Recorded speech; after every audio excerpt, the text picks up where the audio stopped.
ये कहानी तो परिवारों की है। दो अलग अलग परिवार जिनमें सदस्य तो एक बराबर थे, लेकिन एक में हमेशा झगड़ा होता रहता था, वहीं दूसरे में लोग बेहद शांति और सुख से रहते थे। ये दोनों परिवार एक दूसरे के पड़ोसी भी थे। झगड़ालू परिवार की पत्नी हमेशा इस बात से अचंभित रहती थी कि जहां उनके घर में हर दिन कोई ना कोई झगड़ा होता है और दूसरी तरफ उनका पड़ोसी परिवार है जो कभी भी नहीं झगड़ते हैं। एक दिन उसने अपने पति को पड़ोसियों पर नज़र रखने के लिए कहा और ये पता लगाने के लिए कहा कि जरा देखो तो इनके इतनी शांत और मिलजुल कर रहने का राज क्या है। पत्नी के कहे अनुसार पति अपने पड़ोसियों के घर के पीछे जाकर छुप गया और खिड़की से उन पर नज़र रखने लगा।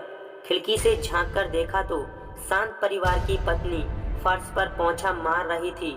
तब अचानक किचन से कोई आवाज़ सुनाई दी तो उसने वह अपना काम छोड़कर किचन में चली गई।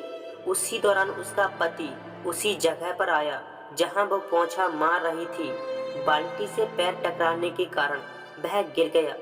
पत्नी को जब ये बात पता चली तो उसने तुरंत अपने पति से माफ़ी मांगी और कहा कि मुझे माफ़ कर दीजिए, मेरी गलती है जो मैंने तुरंत फर्श पर से बाल्टी नहीं हटाई। तब पति बोला, नहीं नहीं, इसमें तुम्हारी कोई गलती नहीं है, मुझे ही देखकर चलना चाहिए था।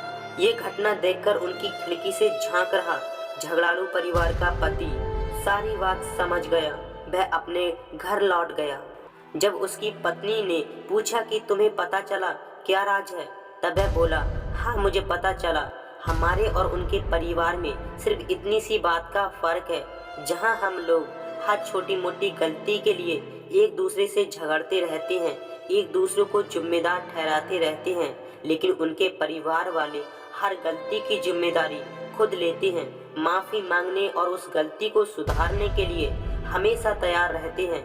यही उनके खुश रहने का राज है। परिवार हो या कोई भी रिश्ता तभी अच्छे से चल पाता है जब अभिमान को दूर रखा जाए। हमेशा मैं ही हूँ और मुझसे कोई गलती नहीं हो सकती, इस एटीट्यूड के साथ कोई भी परिवार या फिर कोई भी रिश्ता अच्छे से नहीं चल पाता। हमेशा उसका टूटने का डर बना रहता है। अगर दोस्तों ये वीडियो आपको पसंद आई हो तो इसे लाइक करें और चैनल पर आप नहीं हैं तो सब्सक्राइब कर लें। तो चलिए फिर मिलते हैं आने वाली एक नई कहानी के साथ में।